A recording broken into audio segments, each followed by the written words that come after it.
Sechan had ridden all the way from his university hostel to his home on a bicycle. He was known for being an excellent rider, someone who had a natural command over his bike, navigating even the trickiest of roads with confident ease. The journey had been long, but it gave him a sense of peace. Upon arrival, his uncle Daniel, whom he affectionately referred to as Daddy, was the first to welcome him. With a friendly grin and his usual warmth, Daniel remarked that Sechan had arrived earlier than expected. Sechan, visibly delighted to see him, announced that he was finally home. But Daniel, with a mischievous smile and a teasing tone, placed a reassuring hand on Sechan's shoulder and told him that unfortunately, he wouldn't be playing the role of Daddy today. His voice held a light-hearted edge, but the underlying affection between them was clear. Daniel led Sechan inside, telling him that everything had already been arranged, and asked him about the trip.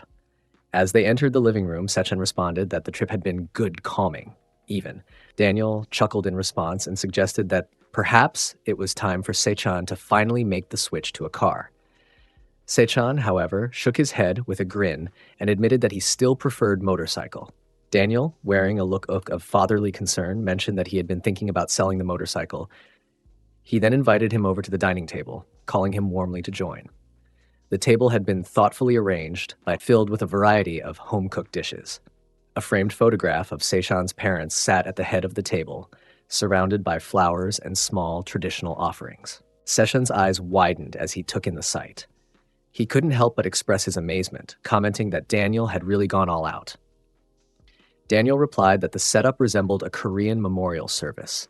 He admitted that while it might not follow every formal tradition to the letter, what mattered most was the sincerity of honoring the day Sechan's parents had passed.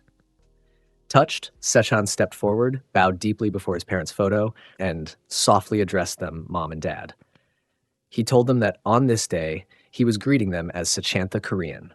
His voice held a mix of pride and longing, as if speaking to their memory could bridge the distance between past and present.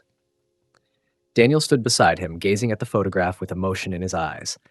He gently spoke to the image of his brother, telling him not to worry about his son. He assured him that Sechan had grown into a fine young man.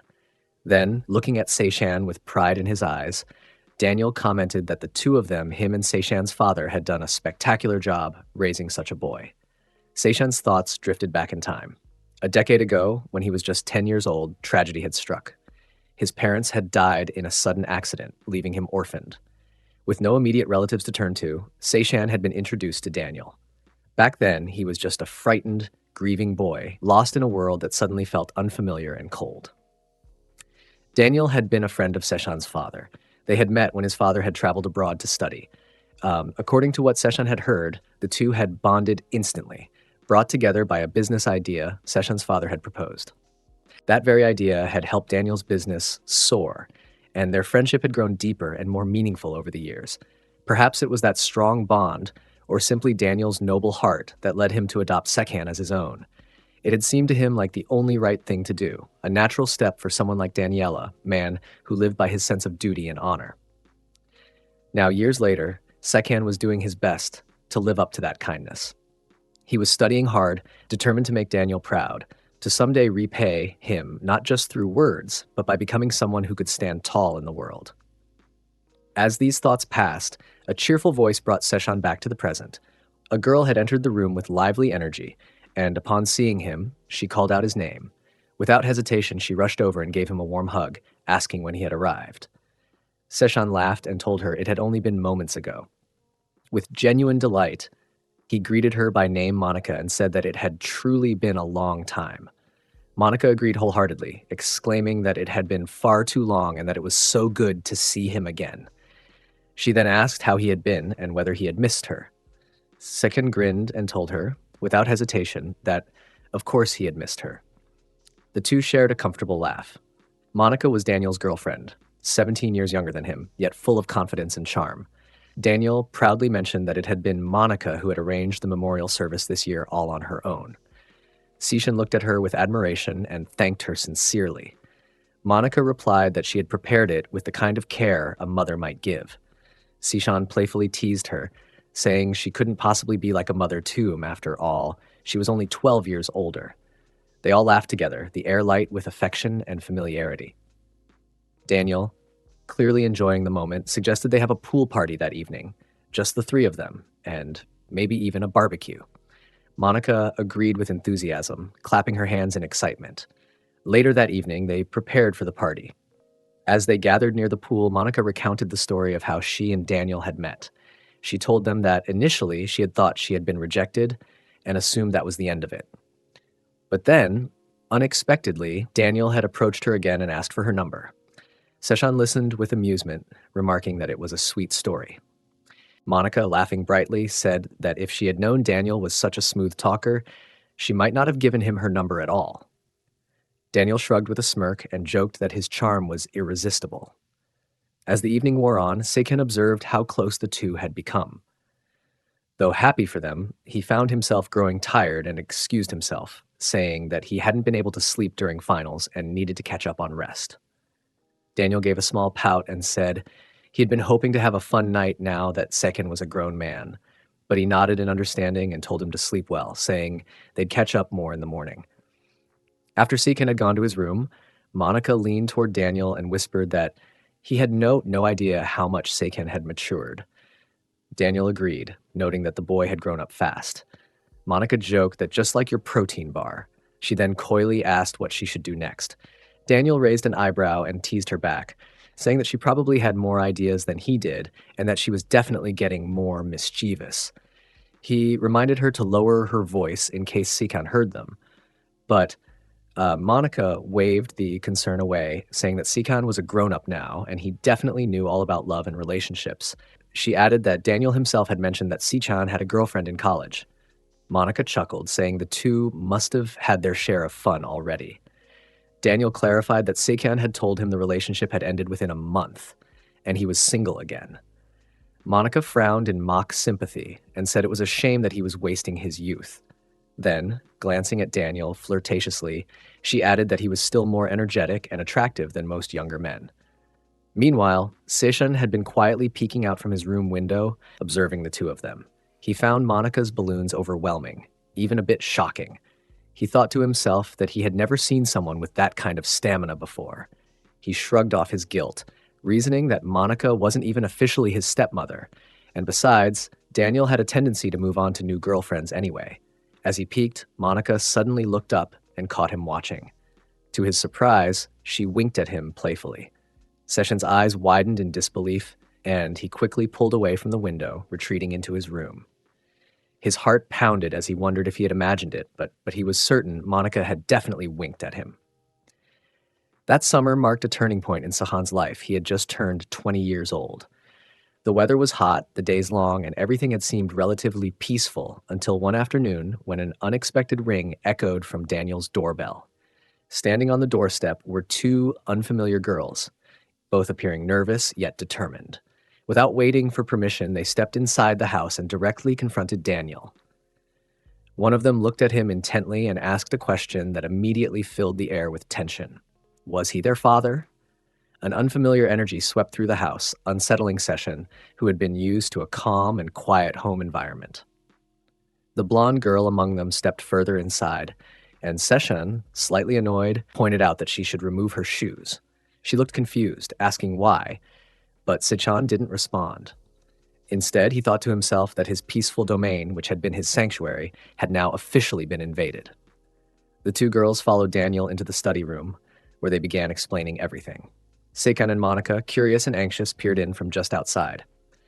Sechan whispered that the situation seemed serious and told Monica to hang on, while Monica burst out in disbelief. She exclaimed loudly that none of this made any sense, asking how something so bizarre could happen so suddenly. Her voice rose in pitch as she continued to question Daniel's claim. Were these girls truly his biological daughters? One had blonde hair and a distinctly different appearance, while the other bore a faint resemblance to him. Sechan tried to calm Monica down, telling her to be quiet as he couldn't hear anything with her shouting. His curiosity got the better of him again, and he leaned in to listen. After a while, Daniel and the girls emerged from the study, and Daniel, now calmer, asked what all the fuss outside had been about. He noted that the earlier chaos had passed and that it was time for proper introductions.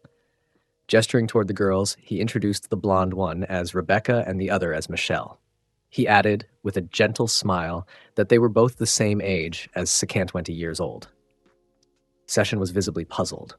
He tilted his head and asked how they could be the same age. That would mean Daniel had fathered them both within the same year. The implication stunned him, and he voiced it aloud. Embarrassed, Daniel quickly reached out and placed his hand over Sechan's mouth, signaling him to stop talking. Realizing an explanation was necessary, Daniel began recounting what had happened 2 decades earlier. He had traveled alone to Vietnam and stayed in a modest guest house. During his time there, he met 2 women, one was European, the other Asian. Being Latin himself, the 3 of them had come from vastly different cultures and backgrounds, but youth and adventure had drawn them close. They quickly became friends and, as Daniel put it with a sheepish smile, ended up spending several passionate days together. He admitted that he had been called a playboy back then, and the consequences of those short-lived romances were the 2 young women now standing before them. He explained that Rebecca's mother had recently passed away due to a chronic illness, leaving her with no one to rely on. Rebecca, tall and elegant, had found herself alone. Michelle's situation was different. Their mother was about to marry a man who did not approve of women with children, forcing Michelle to become independent and find her own way in life. At that point, Monica interrupted again. She wasn't satisfied with the story and asked Daniel how he could be so sure that these girls were truly his daughters. She wanted to know if he had verified it properly. Daniel responded calmly, saying he had checked their mother's documents, conducted genetic and blood tests, and even confirmed their birth dates. He had spoken to Michelle's mother directly, ensuring there were no uncertainties. Still skeptical, Monica insisted she wanted to see the evidence herself. But before Daniel could respond, Rebecca spoke up.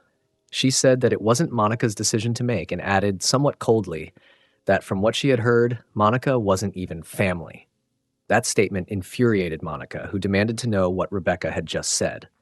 Tensions rose quickly between them, and it looked like an argument was about to break out. Sensing the escalation, Daniel stepped in firmly. He told them both to stop. He made it clear that he had already made his decision. They would all live together from that day forward. He admitted that he hadn't raised Rebecca or Michelle, but he considered them his daughters all the same and intended to take full responsibility for them. He urged everyone to be kind and respectful toward one another, emphasizing that they were now a family, and family deserved love and courtesy. Rebecca, trying to de-escalate the situation, apologized and said she'd take the blame for the earlier tension, offering a polite, "she is sorry." Daniel, preparing to leave for work, turned to Sechan and gave him a new responsibility. He was to be their guide. He told Sechan to teach them everything he had been taught and to help them adjust to their new life. Sechan hesitated but eventually agreed. He took their luggage and led the girls down the hallway toward their rooms. As they walked, Rebecca noticed Sechan's confused expression. She asked what was on his mind, but he shrugged it off, saying it was nothing. Internally, however, he couldn't shake a heavy feeling in his heart. Being adopted himself, he had grown up with love and care, lacking nothing. But now he realized that these 2 girls had spent their childhoods without a father figure. The thought unsettled him. When they reached the bedroom, he informed them that this would be their shared space. Rebecca looked around, impressed. She remarked that the room was bigger than hers had ever been. She seemed genuinely excited. Sechan clarified that the rooms were actually the same size. It was just the arrangement of the furniture that gave the illusion of space. In fact, he noted, their bed was smaller than his. Michelle pointed toward a door near the corner of the room and asked what lay beyond it. Sechan replied that it was a connecting door to his own room. Rebecca, still curious, asked him why his name was Kang Sechan and whether he had an English name. Sechan explained that Daniel had once asked if he wanted to change it, but since he had been called Sechan for as long as he could remember, it felt most familiar to him. Rebecca then asked if he truly considered Daniel his family. She pointed out that he had grown up in a large house and attended colleges. Surely life had been comfortable for him. Sechan wasn't sure how to interpret her tone. Was she being sincere or condescending? The uncertainty made him uncomfortable. Before the conversation could continue, Michelle asked them to leave so she could change. Sechan nodded and told her to rest, acknowledging that she had traveled a long way. Elsewhere, Daniel and Monica were driving together. During the ride, Monica asked if they were seriously going to live together from now on, just like that after suddenly discovering he had two grown daughters. Daniel laughed softly and asked why she was so anxious. He said it was a good thing that their family had grown unexpectedly. Monica raised an eyebrow and teased him, wondering aloud when exactly he had become such a dedicated family man, considering his notorious playboy past. Daniel smiled and replied that he was 50 years old now. He admitted that he had started to feel the desire to build something stable, a solid company, a loving family, and a future with reliable children. He added that having a woman to settle down with made the idea of growing older feel more meaningful. Monica looked at him incredulously and asked if he was joking. Was he really planning to settle down with just one woman? Daniel looked at her with sincerity and said that meeting a beautiful woman like her had changed his perspective. To him, settling down meant waking up beside her every morning. Monica, still processing his words, told him to stop the car. Then they start wrestling. Back at home, Sechan lay on his bed, restless. His thoughts kept drifting back to Rebecca. He couldn't deny that she seemed to have a complicated personality, yet she was undeniably beautiful. Stunning, even. And her figure only made it harder for him to keep his mind clear. But the shame of his thoughts quickly set in. What was he thinking? This girl was going to be part of his family now. He told himself he was out of his mind and needed some air. He stepped outside and walked into the lawn, hoping the fresh air would help. There, to his surprise, he found Rebecca practicing yoga.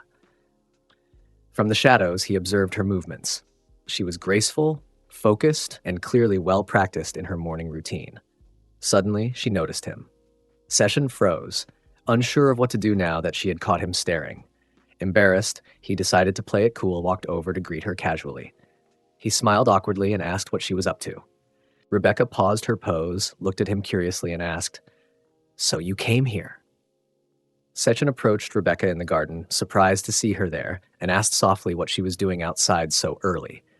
Rebecca called him over casually and invited him to join her in a few rehab stretches. Without hesitation, she began instructing him on the poses, demonstrating how to hold his stance. As he clumsily tried to follow, she laughed and guided him further, gesturing for him to press her legs gently to assist with the stretch. Uncertain but obedient, Sechan complied, placing his hands along her legs and pressing with caution. She nodded approvingly and told him to keep going just like that. Meanwhile, inside the house, Michelle wandered into Daniel's study. Alone in the room, she moved slowly, taking in her surroundings and silently observing the details of her father's personal space. Back in the garden, Sechan continued helping Rebecca with her rehabilitation. She directed him again on how to stretch her legs properly. He followed along, all the while thinking that the view from his position was quite something. Rebecca teasingly told him he was pathetically weak and just pretending to be okay. Her blunt comment made him pause and wonder whether he really appeared that feeble to her. He murmured that no one had ever called him weak before. Just then, Michelle appeared, walking into the garden and interrupting them. She asked how much longer they were going to take. Sechan jumped back in surprise and asked her what she needed. Michelle replied calmly that she wanted to find some kitchen utensils, but didn't know where they were. Grateful for the distraction, Sechan offered to help and quickly accompanied her to the kitchen. Once there, he pointed out the cabinets and drawers, showing her where the pots and other tools were kept. Michelle began preparing ingredients, and Sechan asked whether she was hungry and if he should go out and buy something for her. She replied that she wasn't cooking out of hunger, she simply wanted to try making a few dishes before the others arrived. His curiosity piqued. Sechan asked if she was referring to Daniel and commented that she looked tired and could simply rest instead. After all, Daniel had mentioned they might go out for dinner. Michelle shook her head and explained that she preferred to practice cooking, regardless. Sechan, trying to make conversation, asked if she was studying for a culinary certificate or specializing in European or Asian cuisine. Michelle grew visibly irritated his questions. She asked him bluntly to stop talking, saying she needed silence to concentrate on the cooking. Sechan quickly apologized, told her to call him if she needed anything, and left her in peace. That evening, the family gathered around the dining table. Michelle had prepared several dishes for everyone. As they began to eat, Daniel took a bite and looked astonished. He turned to Michelle and asked with disbelief whether she had really made all the food. Sechan chimed in, smiling and nodding proudly, saying that he had tried a bit earlier and found it amazing. Monica, who had been silently tasting the food, was also surprised by how delicious it was. Daniel looked fondly at Michelle and remarked that it was no wonder her mother had been an excellent cook as well. He added that it was admirable to see Michelle putting in such effort, even in a place that was still unfamiliar to her. He said he was proud that she was working so hard to support the family. Hearing this, Michelle stood up from her chair. Daniel looked at her, puzzled, and asked if she had something to say. Without responding at first, Michelle stepped forward and suddenly embraced him. Her voice trembled as she told him that she was deeply happy he had liked the meal. She admitted that since childhood she had always wanted to hear praise from her father, even just a little. Daniel smiled warmly and reassured her that there would be plenty more praise to come. The others at the table were stunned by the sudden emotional exchange.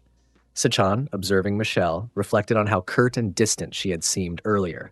The atmosphere now felt completely different. He wondered how someone who had appeared so cold was now radiating warmth. As the meal continued, Rebecca leaned over from her chair to reach for a side dish. In doing so, she brushed her arm against Sechan's, and to his surprise, she didn't move it away.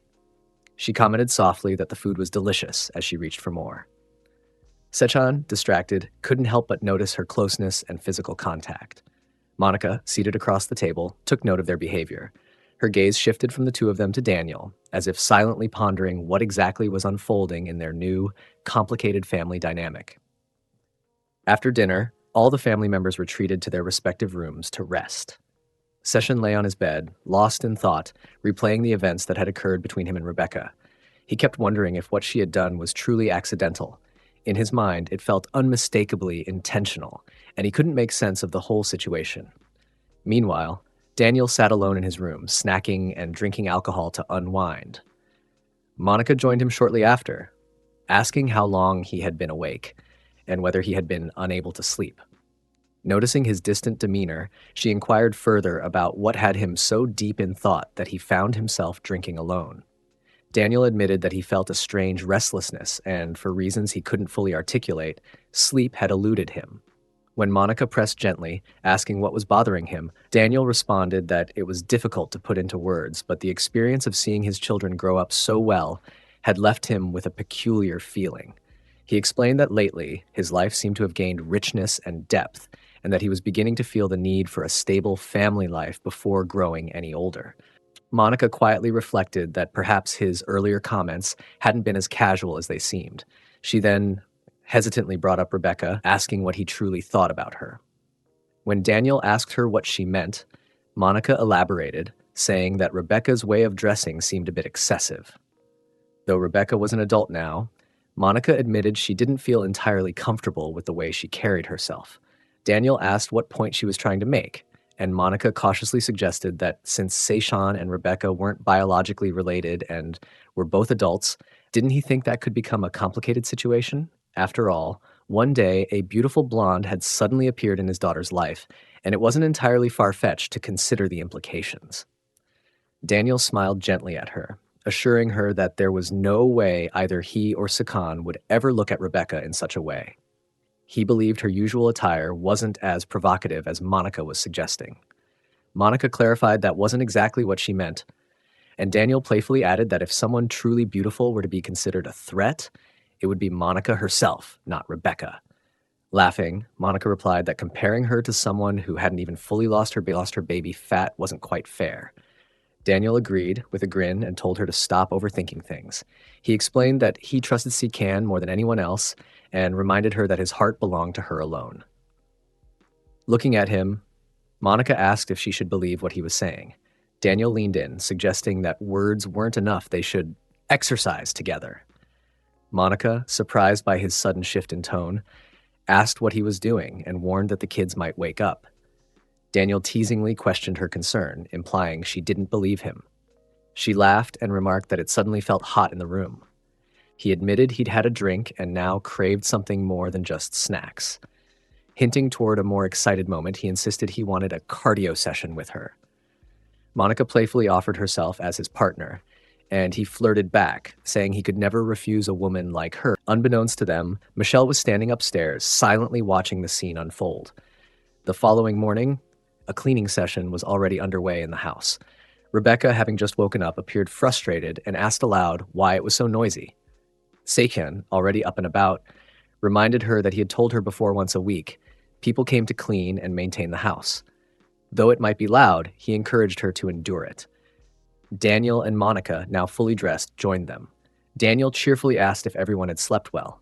Sechan, noticing Daniel's elegant outfit, commented with admiration, asking where the two were headed.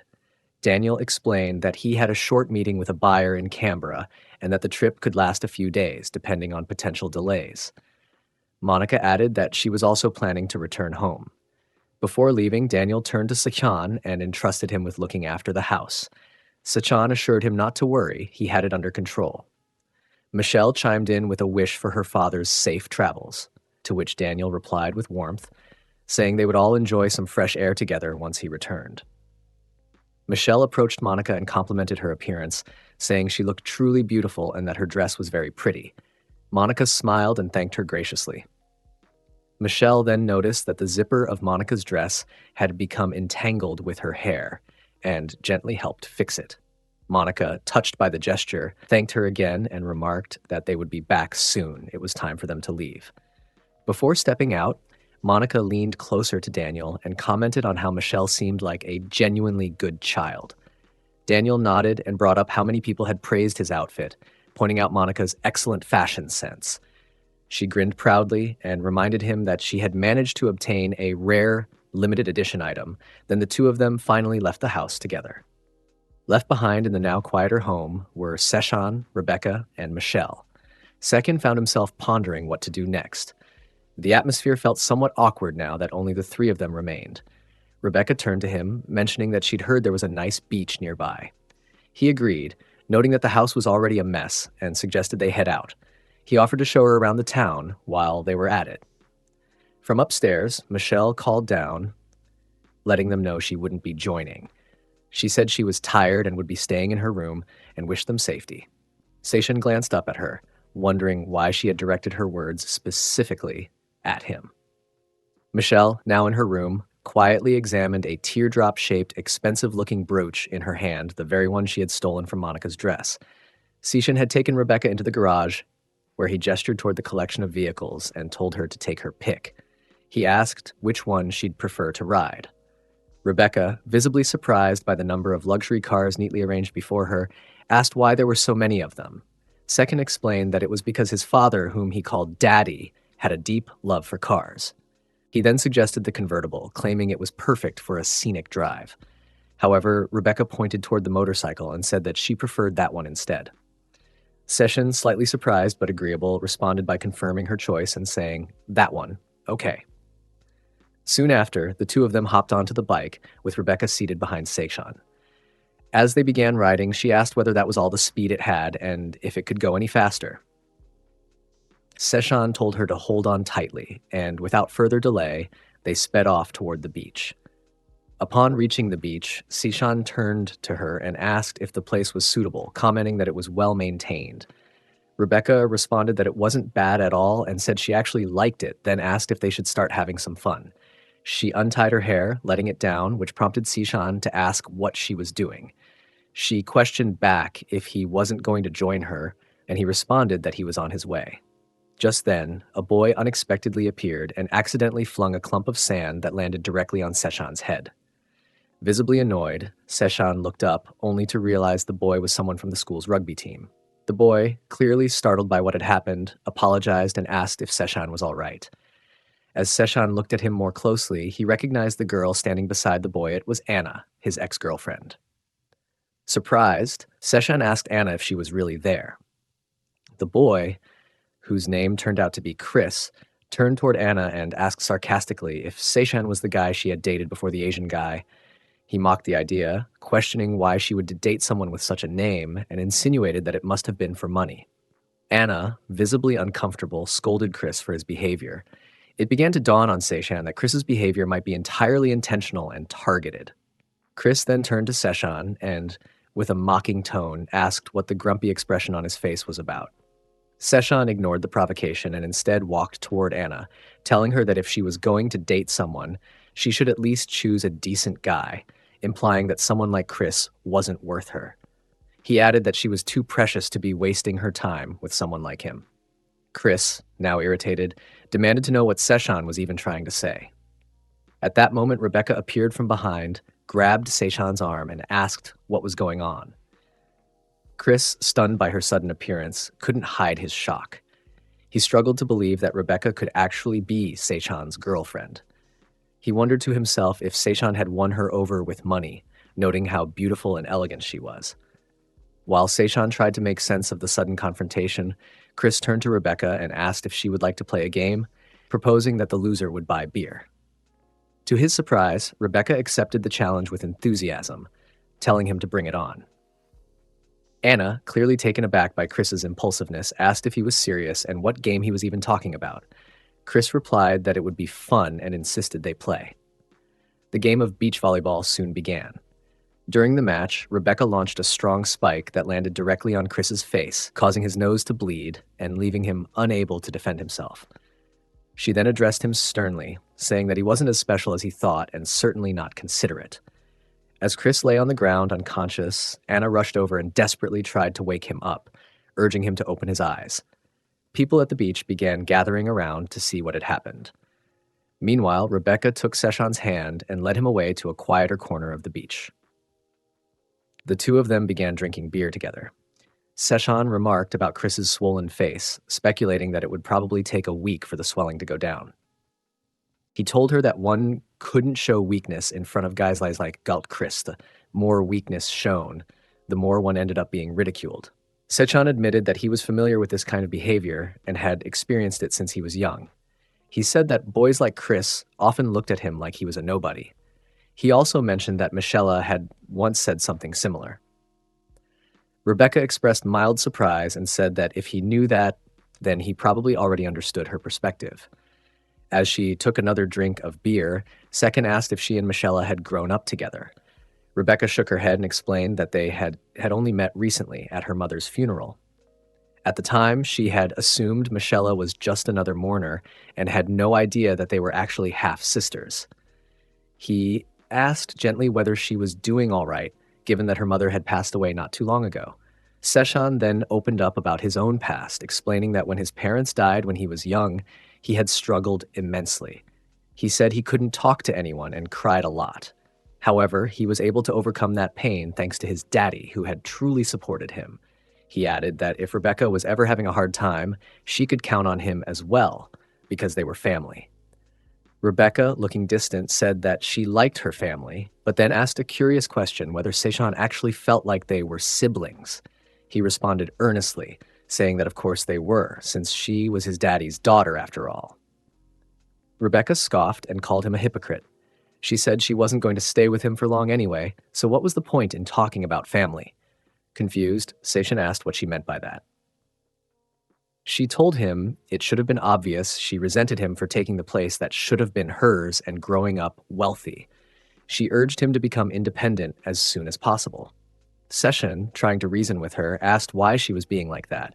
He said he truly believed their father still thought of her as family and wanted to accept her. Rebecca didn't respond to that directly. Instead, she suggested they begin a cardio session right there. Sechan, puzzled, asked what she was doing. She taunted him, saying he probably couldn't see her clearly because he had been staring at her body all day, and that maybe he didn't really see her as family. She asked if she was wrong. Sechan asked her to stop, but she went on, claiming that being a hypocrite was worse than getting excited about seeing one's family. She called him pathetic, saying he didn't even have the guts to be honest with himself. And at that moment, Sechan found himself deeply conflicted, wondering silently whether she was right, whether he truly lacked the courage to face his feelings. Sechan had made up his mind to begin a cardio session with Rebecca. But just when he was ready, she didn't appear so willing anymore. Her resistance was obvious as she demanded to know what he thought he was doing, urging him to let her go. His frustration surfaced quickly, and he responded coldly, questioning why he should stop. He reminded her of her earlier words, accusing her of assuming he didn't have the courage to act like this. He pointed out that she had said it herself that he lacked the guts. Rebecca retorted fiercely, shouting that he couldn't force her to go through this workout. She even threatened to kill him if he didn't back off. Sechan stood stunned, thinking how unusual her reaction was. Meanwhile, back at the house, Michelle was seen thanking the cleaning staff as they finished up. She expressed gratitude for their hard work, and one of the workers smiled, saying they would be back again next week. After they left, Michelle walked quietly into her father's study. Once inside, she began scanning the bookshelves, pulling out volumes one by one and flipping through them. As she sifted through the books, she thought to herself that none of them seemed particularly interesting or out of place. Still, her behavior suggested that she had a purpose for being there. She appeared focused, perhaps searching for something specific, convinced that whatever she needed to find had to be somewhere in that room. Elsewhere by the beach, Sechan and Rebecca continued the exercise. Rebecca looked drained and breathless, begging for it to stop. But Sechan noticed something odd while her words were filled with resistance. Her body didn't push him away with much strength. Her face had turned red, sweat clung to her skin, and though she was being rude, her physical reaction seemed to contradict her tone. Again, she threatened that she would kill him, but suddenly the atmosphere changed. Chris arrived at the beach with a group of his friends, all of them looking around and calling out Sechan's name. Chris expressed frustration, convinced that Sechan had already escaped. One of his friends questioned the effort they were putting in, suggesting they just give up and relax instead. Hearing them nearby, Sechan quickly dragged Rebecca behind a large rock for cover. Alarmed, he thought to himself how bizarre it was that Chris had actually brought a group of people to hunt him down. It felt absurd. He crouched lower, trying to stay out of sight. Chris's friends began to question him curiously. One asked if it was true that he got hit by a girl. Chris snapped at him to shut up, saying he had simply let his guard down. Another friend, still confused, asked why Chris seemed to hate the Asian guys so much. Chris admitted that he felt insulted by the fact that Sechan had dated his ex-girlfriend. He added darkly that once he found them, he would show them what karma looked like. Still hiding behind the rock, Sechan and Rebecca tried to keep quiet and finish their exercise session in whispers. Sechan told her that maybe they should stop now. Then, he urged her to stay silent, reminding her of the consequences if they got caught.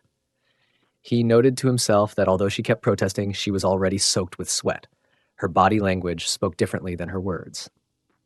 Meanwhile, Chris's friend shifted the topic, asking if the girl Chris was talking about was really that special. Chris replied smugly that she was indeed amazing and said he was planning to catch her and punish her. The friend, in a casual tone, then asked if they could possibly trade if Chris could give him Anna instead.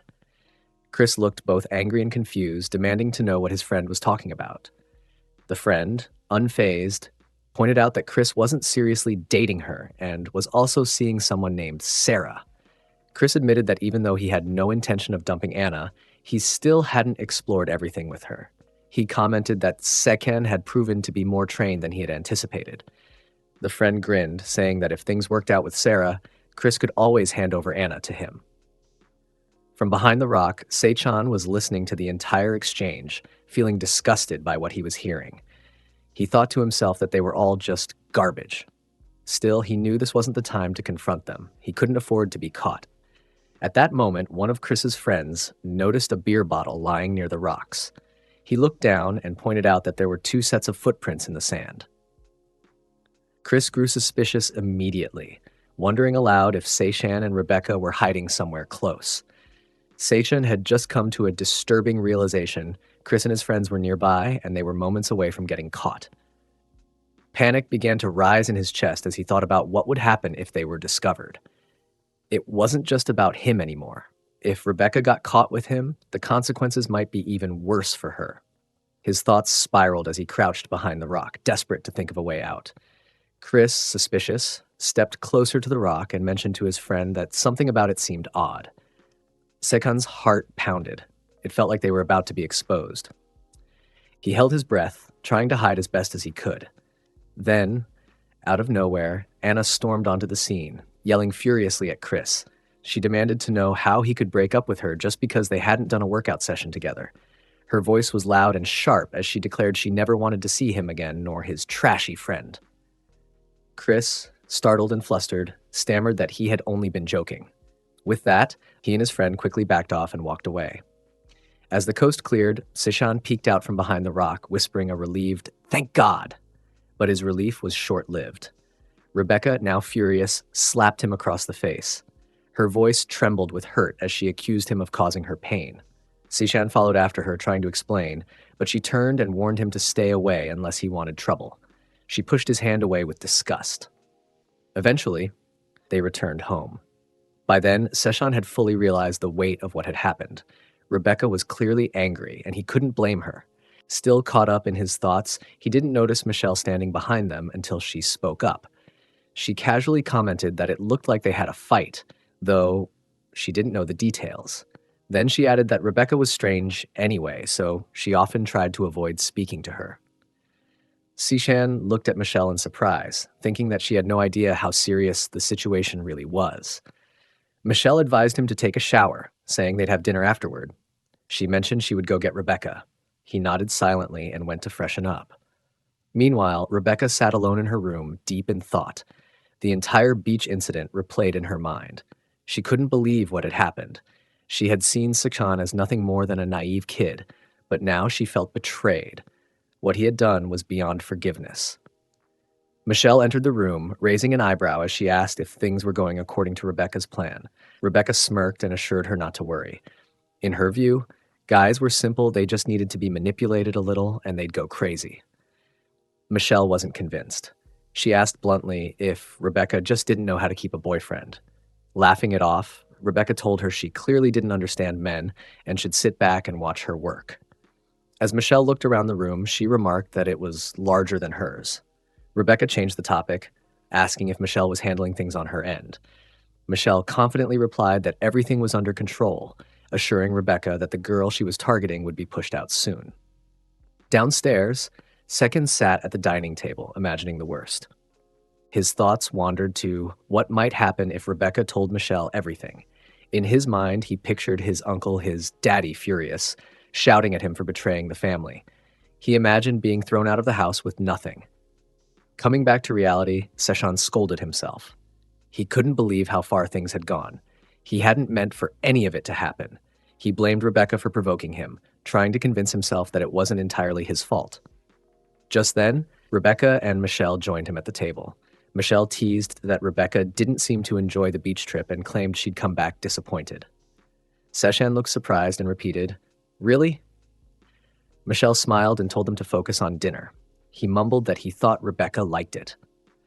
Quietly, he realized she had told Michelle a different version of the story, probably because she was too embarrassed to share what actually occurred. In the middle of dinner, Sechan received a call from his uncle. He picked up, telling him they were all having dinner. Michelle quickly asked him to switch it to a video call. Once he did, Michelle's expression lit up. She greeted their father warmly and asked if he had arrived safely. He replied that he had just gotten time to call after a busy arrival. Then he asked if they were all doing well. Michelle answered enthusiastically that they were getting along fine and there was no need for concern. Rebecca also joined in, casually mentioning that Sechan had taken her to the beach. Their father smiled at the news and said it made him happy to hear that his children were spending time together. Rebecca added that he should enjoy his trip and not worry about them. Sechan, however, couldn't hide his confusion. He stared at Rebecca, wondering why she was putting up such an act. Later that night, Sechan lay on his bed, staring at his phone. He remembered the harsh words Rebecca had thrown at him, how she hated him for taking her place and growing up with privilege. She had told him to leave as soon as possible. The more he thought about it, the angrier he became. Unable to sit still, he got out of bed and stepped into the hallway. In the TV lounge, he noticed Michelle had fallen asleep in front of the television. He watched her quietly, thinking that she must have dozed off. For a moment, he reflected on how Michelle and Rebecca didn't seem especially close despite living under the same roof. Meanwhile, Rebecca was still in her room, thinking about what had happened. Frustration churned inside her. The memory of the beach incident was fresh, and she couldn't believe she had let her guard down. The very idea that she had considered someone like Sechan as more than a foolish kid now embarrassed her. It was humiliating. A knock at the door broke her thoughts. Annoyed, she wondered who could be disturbing her at such an hour. Instead of answering, she turned off the light and pretended to be asleep. Quietly, Sechan entered the room, assuming she was already sleeping. As he stepped closer and watched her lying there, he realized that he had come hoping to talk. Looking at her face in the dim light, he thought to himself how beautiful she was. Rebecca, pretending to sleep, was fully aware of his presence and wished he would just leave. But he didn't. Instead, he gently reached out and held her hand. Rebecca's mind raced. What was he trying to do? At the same time, Sechan was battling his own impulse, uncertain of what to say or how to act. Something about the moment pulled at him, and though he didn't quite understand it, he knew one thing. He wanted to be closer to her. And so he made a decision in that moment that would join her in her workout session with her. He was looking at her and thinking to himself how irritating it was that she was still pretending to be asleep. Hypocrisy, he thought, was the worst kind of behavior. Yet, he decided to test her patience and wondered how long she could keep up the act. She, meanwhile, was feigning sleep and wondering just how far he intended to push this game. Suddenly, he opened her eyes and told her to stop. She explained that she had pretended to be asleep so he wouldn't feel embarrassed, but added firmly that they couldn't go any further before she slapped him again. Despite this, he was determined not to show any weakness in front of her. He teased, asking if she was really just trying to avoid embarrassment or if she was secretly enjoying his foreplay. She responded by telling him he had gone crazy and demanded that he leave her room. He grabbed her hand and shouted, questioning what she was doing. He reminded her that she had gotten very excited when he trained her during the yoga session earlier.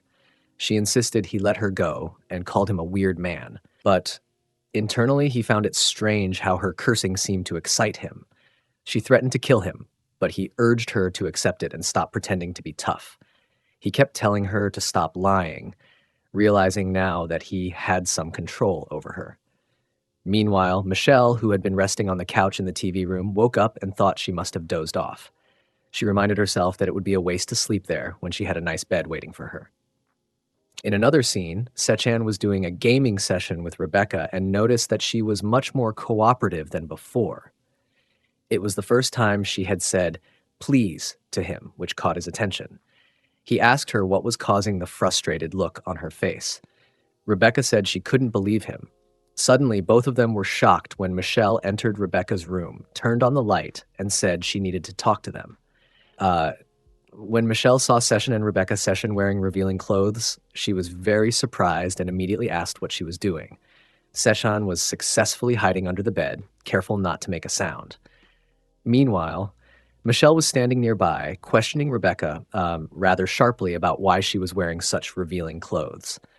Rebecca shot back without hesitation, telling Michelle that it was none of her business and that she should mind her own affairs. She added, somewhat sarcastically, that white people tended to run warmer than Asians and questioned what exactly Michelle wanted to talk about. Rebecca made it clear that she was tired and urged Michelle to get to the point quickly. She insisted that since it was just the two of them there, it was the perfect chance to discuss their plan. Rebecca emphasized that if their plan was going to succeed smoothly, gaining Daniel's trust was absolutely crucial. Sechan, sitting behind the bed, listened carefully and thought to himself, wondering what plan Rebecca was talking about. Rebecca told Michelle she didn't need to repeat herself and suggested they postpone the discussion until the next day. Michelle, clearly frustrated by Rebecca's dismissive attitude, asked her if she was seriously going to behave like that. They had agreed to keep things civil between them, after all, but Rebecca was acting so annoying. Michelle's tone showed how exasperated she was. Rebecca finally agreed to talk the next day, turned off the light, and told Michelle to leave the room. As Michelle exited, Sechan crawled out from under the bed and approached Rebecca. He asked her what that whole exchange was about, curious about the plan she had mentioned. Rebecca told him simply that they needed to gain Daddy's trust for the plan to work. Sechan asked if that was really all there was to it. Rebecca responded with irritation, warning him that if he didn't leave immediately, she would scream. Sechan agreed and left without another word.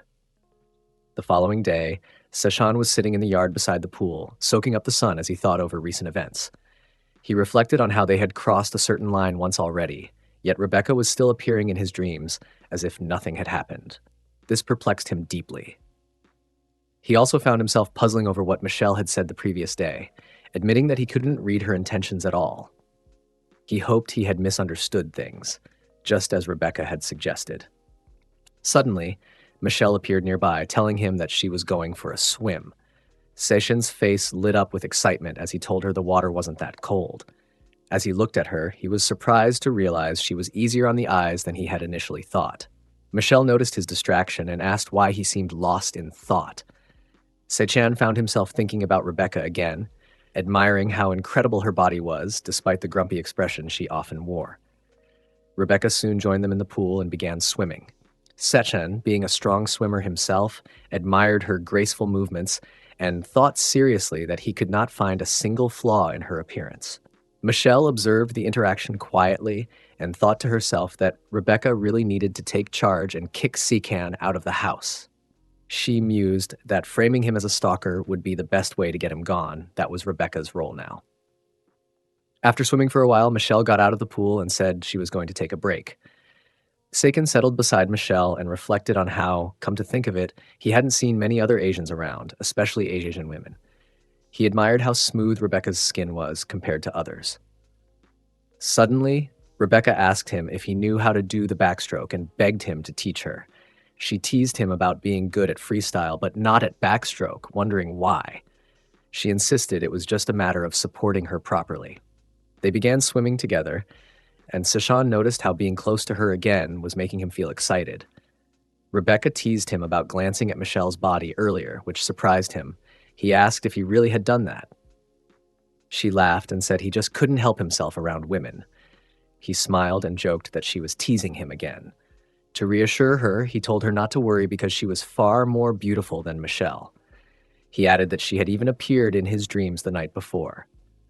Michelle, watching from the poolside, thought Rebecca was doing very well and that they would become close quickly. Deciding to get to work, she left the poolside to attend to other matters. Later, Rebecca shouted at Sechan, telling him not to put his hands on her just because they had exercised together once. Sechan responded that she actually liked it whenever they exercised together. She denied this, asking what he was talking about. Sechan said it was written all over her face that she got ready so easily, but he admitted that he liked being with her so much that he didn't even mind her cursing at him. Rebecca warned him not to mess with her. Sechan asked her honestly if she really hated exercising with him. She looked very embarrassed and said she wasn't sure because it was her first time doing exercise. When he asked what she meant, she explained that it was her first time doing a cardio session. Sechan looked at her and asked if she had been there the whole time, his thoughts drifting as he considered that despite Rebecca's temper, her body was undeniably stunning. With a mocking tone, he muttered that there was no way this could be her first time. Rebecca, picking up on his sarcasm, questioned him with annoyance, asking what was so strange about it. Was it really that unbelievable to think this was her first experience? Sechan replied, insisting that it wasn't just strange. It was more surprising because she had claimed she'd never trained before, yet she had confidently tried to guide him through all their previous workout sessions. Rebecca admitted that while she had done a bit of training and had been in a few relationships, she had never done a cardio session like this with anyone before. Sechan raised a brow, questioning if she expected him to believe she had dated guys and gotten physically close with them, yet had never gone as far as doing a cardio session. Rebecca told him there was no reason not to believe it. She confessed that whenever the time actually came to do it, she felt repulsed by the thought, so she always backed out. Inwardly, she began to wonder if maybe that was the moment when all the guys she dated ended up being scared off by her. Sechan wasn't convinced and pointed out that there had been no signs that this was her first time.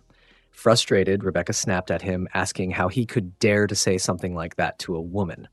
She explained defensively that she had played a lot of sports since she was a kid, and maybe that's why her body was naturally more adaptable.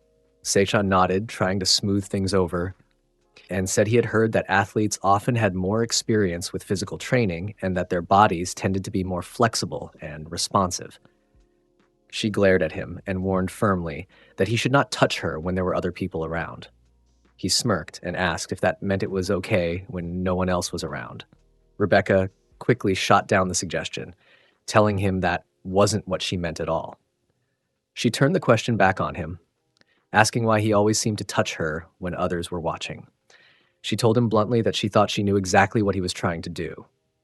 Sechan asked her what she was talking about, pretending to be clueless, though a part of him wondered if she had caught on. Then he laughed, his voice mischief, and accused her of loving the attention she got from guys. Uh, he said she seemed to enjoy making them go crazy, teasing and pushing them to their limits, solely to stop short of actually engaging in the cardio session. But, he added proudly, he had succeeded where others had not. Rebecca stared at him in disbelief and told him he was out of his mind. He brushed her words aside and proposed that they figure it out once and for all. Did she actually like it, or did she hate it? She asked what he meant by that. He then suggested they perform a few wrestling-style training sessions. He promised that if she felt repulsed again, he would never try to teach her the cardio session ever again. Rebecca, alarmed by the idea, told him to stay away. But before she could move, her foot struck a rock, causing her to slip. Sechan quickly caught her in his arms and supported her. With a teasing grin, he said she had fallen down before he even had a chance to suggest it properly. Rebecca, flustered and angry, argued that whenever she was even slightly nice to him, he took it as permission to get too close. She warned him that if he didn't stop, she'd end it all and kill him. As she struggled to pull herself together, she couldn't help thinking how aggressive Sechan was. She reminded him that she had told him to stop the training. But in the back of her mind, another thought was creeping in. Every other guy had always stopped when she pushed them away, but Sechan wasn't like them. Meanwhile, inside, Michelle was calling Monica. She asked when Monica would be coming back and explained that she wanted to give Daddy a present before he returned the next day. However, something urgent had come up, so she hoped Monica could help. Michelle asked her if she could return today. Monica, concerned, asked what had happened. But when she heard it was for Daniel, she agreed, saying she'd see her soon. Hanging up the call, Monica thought to herself that Michelle seemed so thoughtful, and the more she got to know her, the more she appeared to be a genuinely nice person. Monica decided she needed to try harder too. She was determined to become a true part of Daniel's family. Meanwhile, Michelle was in her room, quietly trying to make a small cut on her finger to create a mild injury, an act that suggested she had something calculated in mind. Elsewhere, Rebecca and Sechan were now deep into what had become a far more intense cardio session. Sechan, half out of breath, admitted he wasn't quite ready for that, but Rebecca wasn't backing down. Meanwhile, Michelle had returned, but upon arriving at the place where they were supposed to be, she found it empty. Confused, she wondered where the two had gone. Just then, Rebecca appeared from the opposite direction, prompting Michelle to ask her why she had come from that way. Rebecca casually responded that she had taken that path because the shade there was nice. Michelle then inquired about Sechan's whereabouts, and Rebecca told her that he had left a while ago to get his motorcycle checked. Noticing something off, Rebecca asked Michelle what had happened to her hand, to which Michelle simply brushed it off, saying it was nothing. Unbeknownst to them, Sechan had been hiding behind the grassy barrier, quietly observing the two girls. He found himself thinking about how often he ended up hiding because of Rebecca. Michelle eventually suggested to Rebecca that they should head inside, and the two of them went back into the house. Still hiding, Sechan considered that since Rebecca thought he was out getting his motorcycle checked, he could take his time before returning. Wanting to clear his head, he decided to go to the beach and watch the sunset. As he sat there gazing at the horizon, he began to feel a heavy sense of regret wash over him.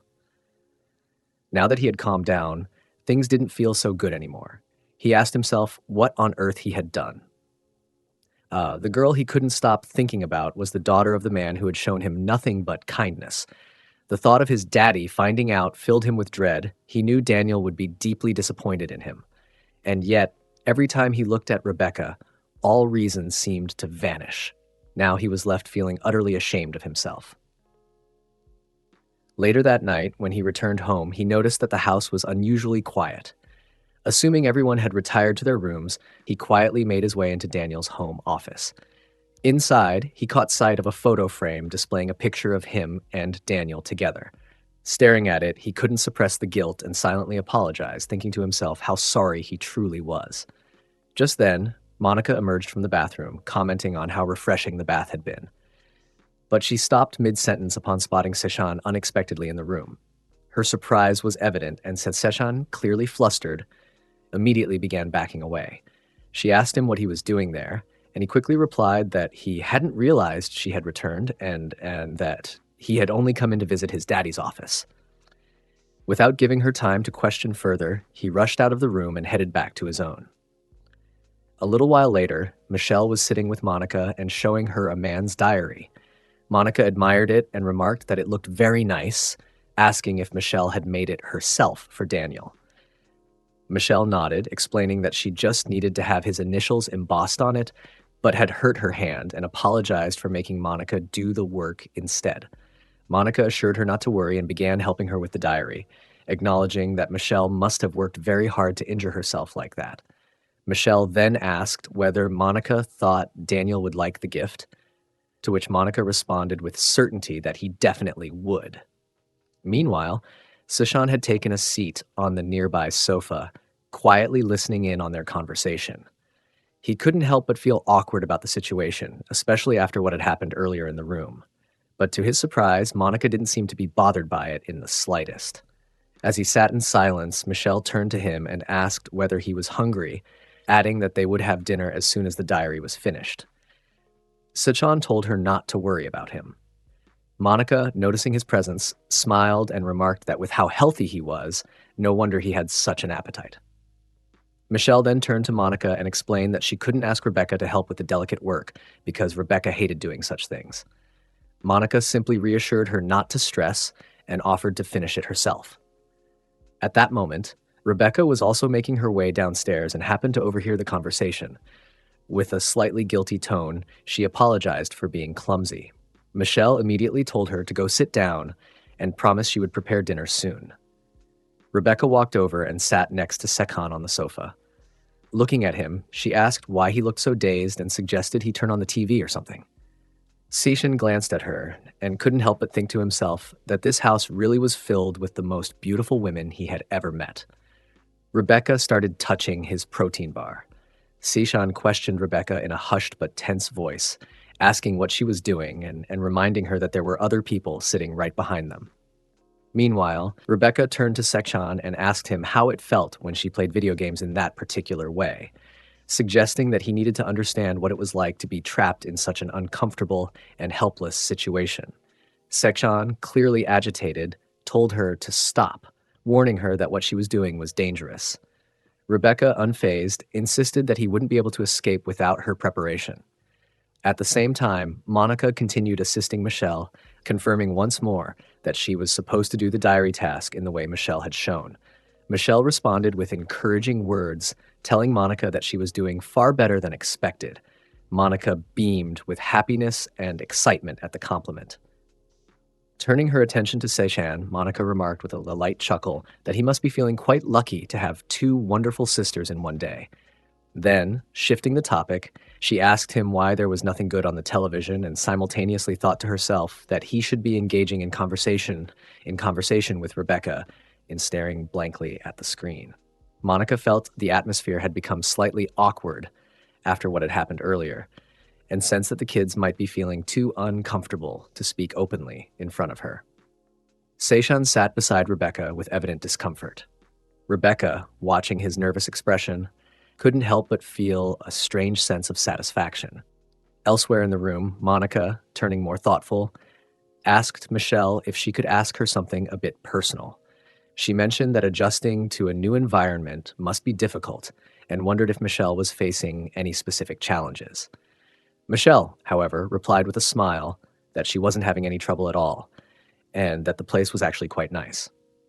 Monica pressed on, gently asking if Michelle missed her mother's, noting that she was still young and her mother must have been concerned about sending her so far away. Michelle's expression shifted slightly. She acknowledged that her mother must be worried, very worried, in fact, about whether she was doing well or not.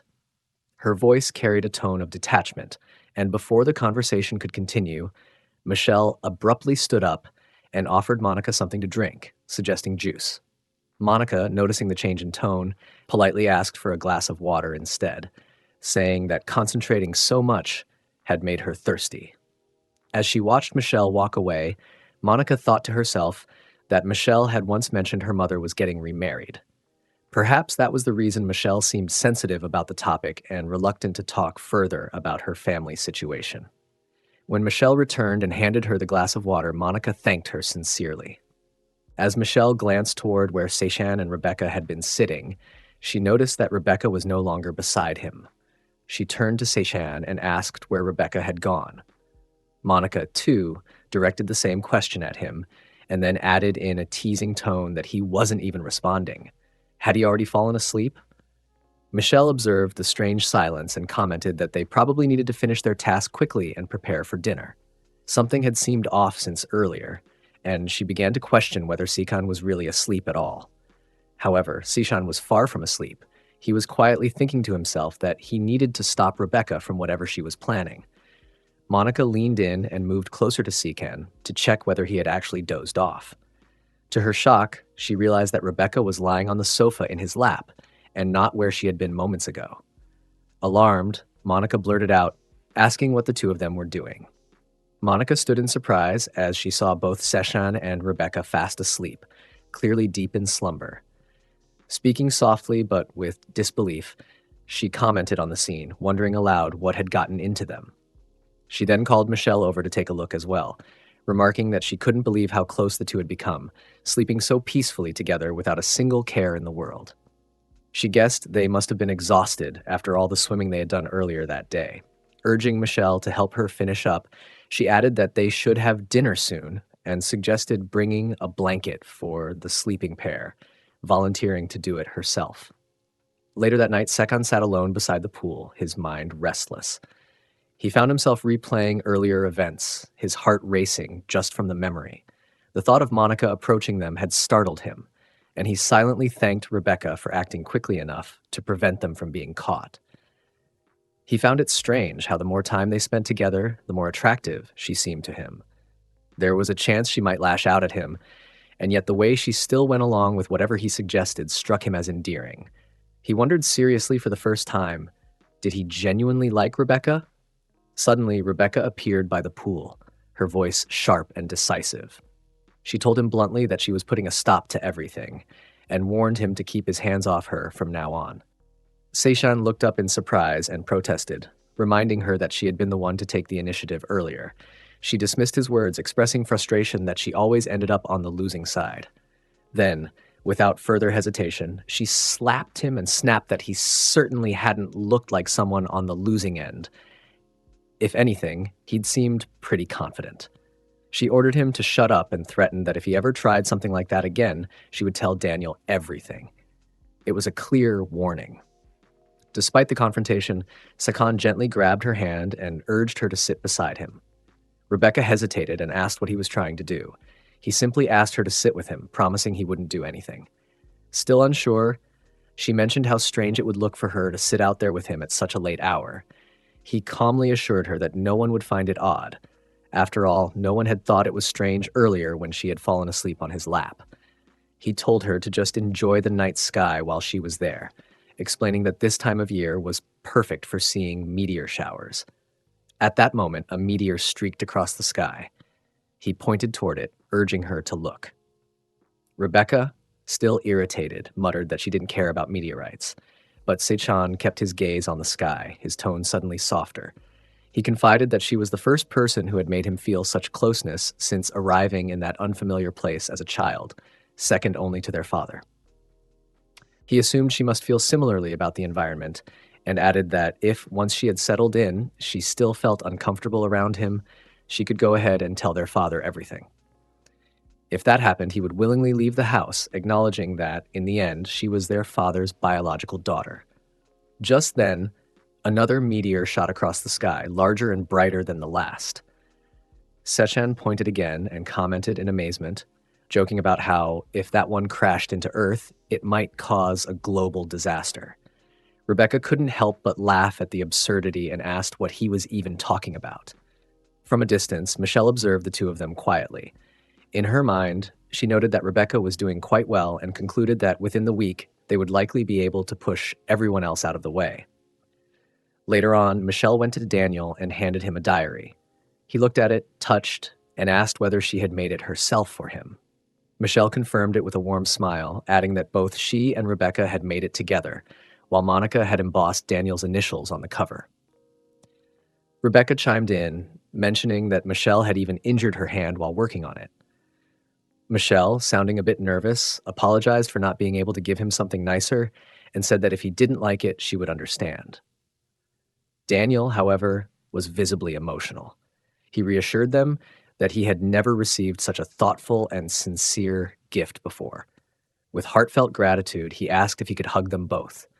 Wrapping his arms around them, he thanked them again, overwhelmed by the gesture. Sechan, observing from a distance, reflected that he had never given Daniel anything that meaningful before. Seeing how happy Daniel looked just from receiving that handmade diary made Sechan pause in quiet contemplation. Meanwhile, Daniel and Monica retreated to their room and began their usual cardio session. Monica looked at him closely and asked if something bad had happened during his recent business trip. Elsewhere in the house, Sechan sat on the couch in the TV lounge, unable to sleep. His thoughts were consumed by Rebecca. He found himself longing to do some exercise with her again, despite the awkwardness earlier. Just then, Daniel appeared from behind and asked him what he was doing at such an hour. Caught off guard, Sechan stammered, trying to explain that he had only been thinking about exercise. Daniel raised an eyebrow and asked whether he planned to stay awake much longer, mentioning that he had something to do in his office. He instructed Sechan to stop spacing out and go to bed. Sechan nodded and replied that he would. As Sechan made his way to his room, he tried to shake off his restless thoughts. He told himself that he needed to stop thinking about everything and just work out before going to sleep. However, before he could do that, Daniel suddenly called him from the office. Sechan turned around and walked in, asking what had happened. Daniel, looking somewhat serious, asked him whether anyone had entered the room recently. Daniel informed Sechan that someone had opened the safe in his office. Sechan, taken aback, asked who would even think of doing that and whether anything had gone missing. Daniel explained that although nothing had been stolen, their major contracts had been found out of order. Someone had clearly gone through the documents. Sechan speculated that the only others who ever entered the office were the cleaning staff. He suggested calling the police and having them check for fingerprints or other signs of tampering. Then Daniel asked Sechan if he had gone out and left Rebecca and Michelle alone in the house at any point. Sechan recalled that he had indeed gone out by himself the previous day. A thought suddenly occurred to him. Was Daniel actually beginning to suspect Rebecca and Michelle? Daniel pressed further, confirming that the two girls had been left alone in the house during that time. Sechan replied that they had, and he silently reflected that even though they were Daniel's daughters, they were still the newest members of the household. It was only logical to question every possibility. However, Daniel quickly dismissed the idea, reasoning aloud that it would have been nearly impossible for those two young girls to manage opening the safe. As Sechan moved closer to the bookshelf, something caught his eye. He bent down and pulled out an unfamiliar item, exclaiming with confusion about finding something like that down there.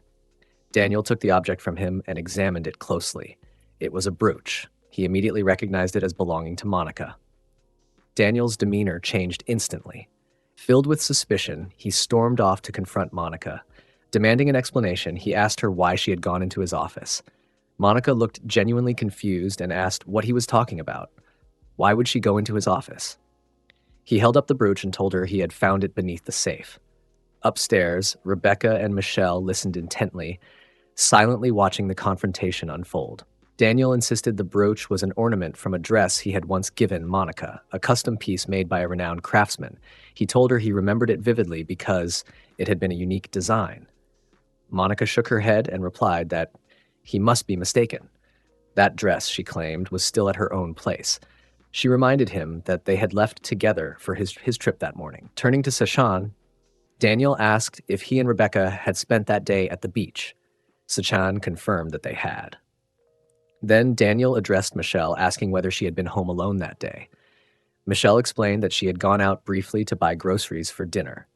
Monica's voice rose, her face flushed with indignation. She asked if Daniel was seriously accusing her of trying to steal from his safe.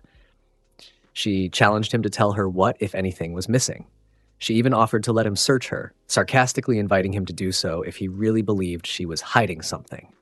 Daniel demanded to see her bag. In a burst of frustration, Monica threw the bag toward him. It hit the floor, and its contents spilled everywhere. Monica yelled for him to check it thoroughly and see for himself if he found anything suspicious. Michelle quickly knelt down to help gather the scattered items, urging everyone to calm down. She gently asked Daniel to talk rationally and stop letting his emotions take over. Daniel's eyes landed on a small red object among the scattered items. He asked Michelle to hand it to him. She looked at it and gave it to him without protest. It was a red USB drive. Daniel plugged it into the computer and asked Sechan to check its contents. Sechan clicked through the files, then froze. With a stunned voice, he confirmed that the USB indeed contained photos of the company's confidential contracts. Monica looked just as shocked. She insisted that she had no idea how that USB ended up in her bag. She denied everything, asking Daniel if their first meeting at the client gala had been part of his suspicion as well. Daniel, consumed by anger and betrayal, shouted at her to leave the house immediately or he would call the police. Tears welled in Monica's eyes as she gathered her luggage and walked out of the house, crying. The next morning, Sechan went to check on Daniel, who sat in his office, visibly disturbed and overwhelmed. Sechan silently noted how tense the atmosphere had become throughout the house. He still couldn't believe Monica could do something like that. To him, she had always seemed like a good person. Out in the lawn, Rebecca and Michelle were seated together, whispering quietly. Michelle remarked that they had successfully gotten rid of Monica, and now the only remaining obstacle was to deal with the boy.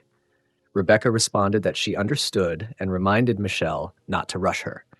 Michelle went on to say that she had received a call earlier that morning urging her to speed things up. Their next goal was to keep Daniel so distracted that he wouldn't be able to focus on the company. Rebecca, however, pointed out that Daniel hadn't fallen for her deeply enough yet.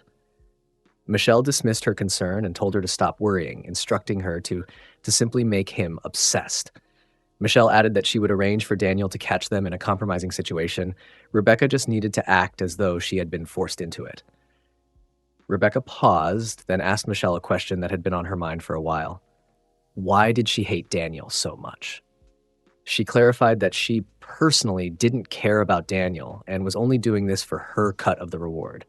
Michelle responded coldly that Rebecca had no idea what her life had been like and insisted that Daniel needed to take responsibility for the pain he had caused. Rebecca, nodding, mentioned that she, too, had grown up without a father. Just then, both of them noticed Sechan approaching from the other side of the lawn. Michelle quickly stood up and greeted him. She asked whether Daniel was still in his office. Sechan replied that he was, and admitted that the situation still wasn't looking good. Michelle then mentioned that she would prepare a comforting meal to cheer Daniel up and asked Sechan to come inside later with Rebecca.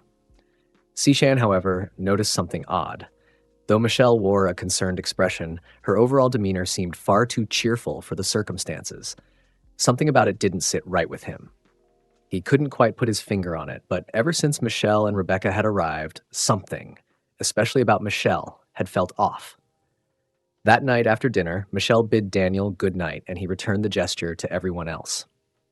Sechan was alone in his room, doing his usual workout. As he exercised, his mind wandered to the events of the past few days.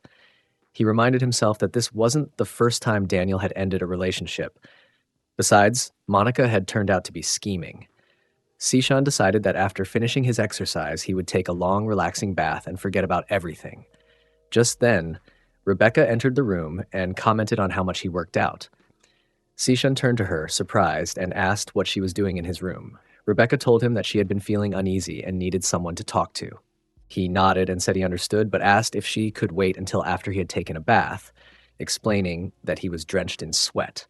Rebecca suggested they go take a bath together. As they went to the bathroom taking the bath, Sechan voiced his concern about someone possibly walking in on them. Rebecca dismissed the idea, saying that no one would be up at that hour. Still puzzled, Sechan asked why she seemed nervous if she didn't have a problem entering his room unannounced before. Internally, he was trying to make sense of her behavior. She had been the one to make a move on him before. What was with the mixed signals? Not that he was complaining. Rebecca, now standing beside him in the water, remarked that he looked especially energetic after working out. Sechan started to feel that she was being more aggressive than usual and wondered what her intentions truly were. As they continued their quiet interaction, Sechan voiced his doubts, asking whether it was really okay for them to be doing this kind of workout session with all the current tension hanging in the household. Yet, a part of him enjoyed the moment. Still, he couldn't shake off a slight frustration. Despite everything happening, she seemed overly eager to join him in his exercise. Sechan found himself staring at Rebecca, unable to ignore how beautiful she looked. Something about the way her eyes sparkled felt completely different from before, almost as if her entire demeanor had changed. Rebecca, however, broke the silence by affirming confidently that there was no reason she would be putting in all this effort unless they were going to work out together. Her tone was matter of fact, leaving little room for doubt. Sechan, still taken aback by her sudden enthusiasm, pushed her further, insisting that she should say it out loud, say with her own words, that she wanted to have the yoga session with him. To his surprise, she responded clearly and without hesitation, admitting that yes, she did want that. At that moment, something shifted within Sechan. This was the first time Rebecca had openly shown a willingness to exercise alongside him. It made him feel as though they had grown significantly closer, and he could hardly contain the warmth that bloomed in his chest. Meanwhile, Michelle had stepped out of her room and happened to overhear their conversation. The exchange between Sechan and Rebecca made her raise an eyebrow in suspicion. She could sense there was something strange going on between them. The fact that he was doing this sort of thing at such an hour and hadn't even informed her made it worse. It wasn't as though she had ever completely trusted Rebecca to begin with. And now, seeing Rebecca so unusually cheerful and excited only added to her doubts. Still, Michelle decided that as long as they reached their destination, she didn't particularly care how they got there. With that thought in mind, she turned away from the hallway, muttering to herself about going upstairs to wake their father. Back in the room, Sechan and Rebecca continued their yoga session. But while he followed the poses and instructions, his thoughts were a whirlwind. He couldn't understand why he was feeling so exhilarated, but there was no denying the excitement coursing through him. Just then, a sudden knock at the door interrupted everything. The sound jolted Sechan out of his inner monologue, and his heart skipped a beat. A wave of panic passed over him as he turned toward the door, his thoughts racing. Could it really be his father at the door at this hour? Daniel stood just outside the bathroom door and called out gently, asking if Sechan was in there. From inside, Sechan replied, slightly startled, saying that he was indeed there and currently taking a bath. Daniel, with concern in his voice, inquired if something had happened. Sechan, attempting to sound casual, assured him that nothing was wrong and questioned why he would even ask such a thing. Daniel explained that he thought he had heard Sechan groaning earlier, which made him worry. Sechan, caught off guard, hurriedly responded that he had just been working out.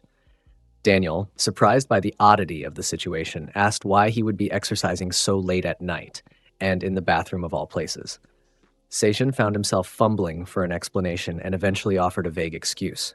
He said he couldn't sleep and that he found it refreshing to take a bath after breaking into a sweat.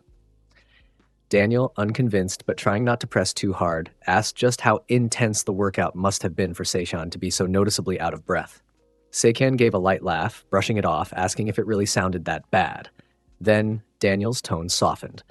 He apologized quietly, and Sechan, confused, asked what he was sorry for. Daniel admitted that he knew Sechan always worked out when he was under stress, and he suspected Sechan was having a hard time because of him. Sechan quickly denied it, insisting that it wasn't true and that Daniel shouldn't worry. But inwardly, he felt a pang of guilt and thought to himself, "I'm really sorry, Daddy." Daniel sighed, his voice gentle and reflective, and said that while they were on the subject, he wanted Sechan to know that despite how things had ended with Monica, he was able to keep moving forward because of his family, because of Sechan, Rebecca, and Michelle. He expressed that it was for the three of them that he had the strength to overcome anything. Then, softening the moment, he told Sechan to go to bed after finishing his bath and wished him good night before heading off. As Daniel made his way to his room, he encountered Michelle in the hallway. Michelle stopped him and asked if Sechan had said he was all right. Daniel responded with a smile that Sechan seemed perfectly fine and had told him he was just working out. Then he suggested Michelle check in on him just to be sure. He thanked her sincerely for caring about Sechan and asked her to continue looking out for him like a sister. In return, he promised that he would do his best to be a good father to all of them. He gently told her to get some rest. And with a troubled expression, Michelle agreed quietly and went to her room. Daniel then disappeared into his own. Meanwhile, Sechan turned toward Rebecca, a concerned look crossing his face. He confessed that he hadn't expected his father to come to the door so suddenly and admitted how dangerous the situation could have become. If Daniel were to ever find out what had really been happening, Sechan was determined to shoulder all the blame. He declared earnestly that he would tell his father it was because he had feelings for her. Rebecca, clearly skeptical, thought to herself that it felt like she was suddenly starring in some kind of romantic comedy. But when she looked at Sechan and saw he wasn't joking, she realized he truly meant what he said. She decided not to dwell on his earnestness and instead brought up something more pressing. She asked him if he could return to his school dorm for the time being. Sechan, caught off guard, blinked and asked why she was suggesting that now. She explained that if their father ever discovered their relationship, it would be devastating, especially considering how he was still reeling from what had happened with Monica. Sechan nodded slowly, acknowledging that her concerns were valid, but still wondered why she was bringing it up so suddenly. Rebecca then admitted, with a blush creeping into her cheeks, that every time they were together, she found herself wanting to start a cardio session with him again. She asked if he felt the same. He smiled faintly and admitted that he did. She then added that if their father ever caught them together, it would only make things worse. Sechan agreed that she was probably right and told her he'd think about it. Rebecca, however, was firm. She told him not to think about it. She was instructing him to move out tomorrow. Sechan asked why the rush. She looked away and muttered that seeing him every day only intensified her desire to be close to him, and it was driving her crazy. Then, without waiting for his reply, she turned and headed for the door, telling him she'd go first and he should come out a little later. As she left, Sechan found himself surprised by her restraint and thoughtfulness. A shy smile crept across his face as he realized just how much she wanted to be with him every day. Elsewhere in the house, Michelle sat quietly in her room, her thoughts spiraling. She was still upset, recalling what her father had told her earlier, that he would try his best to be a great father to all of them. His words stirred something inside her. Just then, the door opened and Rebecca stepped inside. Michelle, still a little bitter, asked sarcastically if Rebecca had enjoyed her playtime. Rebecca, unamused, cut straight to the point. She accused Michelle of going behind her back and involving Daniel without her permission. Michelle shot back, asking why Rebecca was so angry. Was she really falling for that guy? Rebecca scoffed at the suggestion and dismissed the idea of love, saying that it was laughable. She claimed she was merely enjoying herself before things escalated. Then her tone darkened, and she warned Michelle coldly not to spy on her again, unless she wanted things to turn deadly. Michelle clenched her fists in frustration, her anger slowly rising. Back in his room, Sechan sat at his computer, deep in thought. He wondered aloud whether he really needed to move back into the dorms. The weight of Monica's betrayal had already shaken his father to the core. If he were to find out about Rebecca and him, it would only amplify the pain. Sechan wished desperately that it had all just been a misunderstanding. Perhaps then Daniel and Monica could reconcile and his father might find some peace again. He turned on his computer, trying to distract himself. As the screen lit up, his mind returned to Monica. Something about her supposed betrayal had never quite added up. How could someone like her, if she had been planning everything all along, get caught so easily just because of one USB mistake? Then, as he scrolled through the files, something peculiar caught his attention. There was a set of photos related to the contract, images of sensitive documents. The metadata indicated that the pictures had been taken on a Samsung phone, yet Monica was known to use an iPhone. Though it was possible she had a second phone, something still felt off. Sechan stepped out onto the balcony, his mind churning with questions. The deeper he thought about it, the more inconsistencies emerged. Just then, he noticed a shadow moving behind the pole on the far side of the balcony. Curious and cautious, he approached the spot, and what he found left him stunned. Michelle stood there, unaware she was being watched, speaking into her phone with a hushed but firm voice. Sechan stayed hidden and listened. Michelle sounded annoyed, telling someone on the other end to stop nagging her. She mentioned having just gotten rid of that woman, then reminded the caller not to forget their promise, to transfer the money once she had dealt with the adopted son. Her voice turned bitter as she questioned what kind of power her mother even had, and ordered her to pass along a message. She declared that she would leave this household in shambles by the end of the day, then abruptly hung up and muttered angrily that she'd cut her mother off completely once all of this was over. But as Michelle turned to leave, her eyes widened in shock. Sechan stood there, just a few feet away, having heard everything. His face was frozen in disbelief. He asked her, voice trembling slightly, what she meant by saying she would leave the household in shambles. Michelle, startled, took a step back, realizing her secret conversation had been overheard. Sechan's gaze dropped briefly to the phone in her hand. His heart sank. It was a Samsung. Michelle stood frozen in place, her expression clouded with both fear and confusion. Without hesitation, he stormed toward her and grabbed her by the neck, fury boiling over. His voice echoed with rage as he demanded to know why she was saying such baseless, ridiculous things now, when none of it made any sense. His grip tightened as he shouted that she had better explain what exactly she was implying about Daniel. "What did Daddy do to my parents?" he growled, daring her to answer. Despite the fear in her eyes, Michelle tried to stay composed. She offered him a deal. If he truly wanted the full truth, then he had to keep everything that happened today a secret. Only then, she promised, would she reveal everything. Though not now, but in a few days. In a desperate attempt to convince him, Michelle pulled out a photograph and held it up for him to see. It was an old picture, faded, worn at the edges, of Daniel standing closely beside a woman. Her expression was heavy with unspoken words as she pointed to the woman, revealing that she was her mother. She questioned why they would pose together like that, unless something had happened between them. She told Sechan she wasn't lying, and that she had more proof where that came from. Sechan snatched the photo and stared at it, his mind reeling with possibilities he didn't want to consider. His voice rose again, demanding whether Rebecca was involved in all this too. Michelle looked down, her cheeks flushed with shame, and admitted that it was true. Rebecca had been in on it. Michelle's role was to take Monica out of the picture, and Rebecca's was to do the same to Sechan, all in an effort to send Daniel spiraling out of control. The realization was like a slap in the face. Everything, he thought, all of it had been carefully plotted. Rebecca's presence, her actions, the emotional games, it had all been a setup. Meanwhile, in her room, Rebecca slowly stirred awake. Yawning and stretching her arms, she smiled lazily and mumbled that she had slept surprisingly well. Her thoughts wandered for a moment to Sechan, remembering that he was supposed to leave today.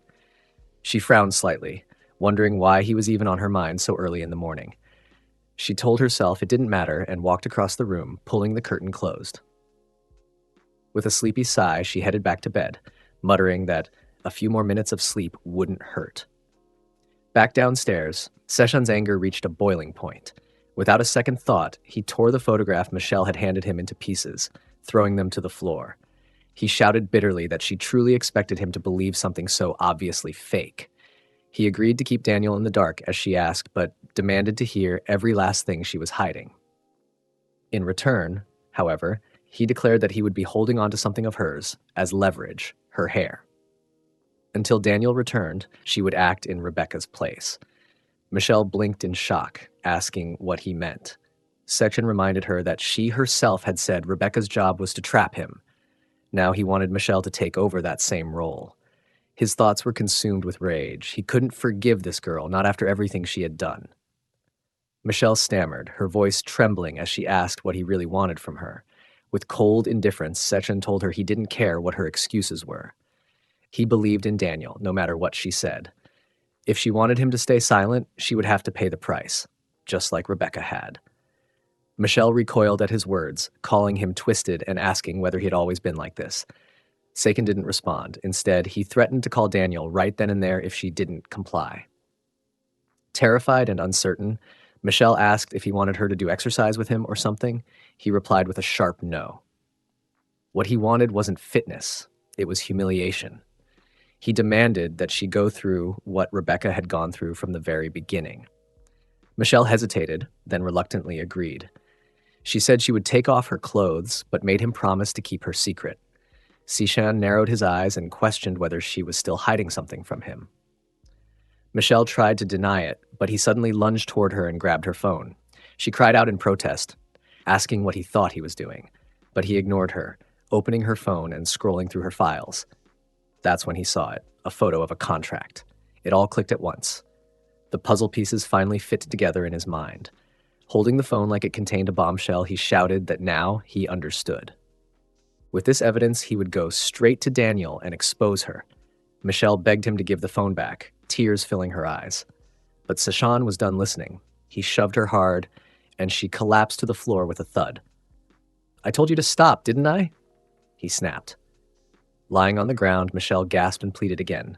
She told him he didn't know the real Daniel, didn't understand the man he called his father. She asked if he truly believed Daniel saw him as a son. Sechan's expression shifted slightly. For a moment, doubt crept in. He demanded to know what she was talking about. Michelle, her voice quieter now, said the truth was something he didn't want to hear. She warned him that the real reason Daniel raised him wasn't out of love. The truth, she claimed, would destroy everything he believed in. Sechan shook his head, confused and growing more defensive. He asked what truth she meant. Michelle looked at him earnestly and told him to listen. She was about to reveal the reason he had been brought into that house.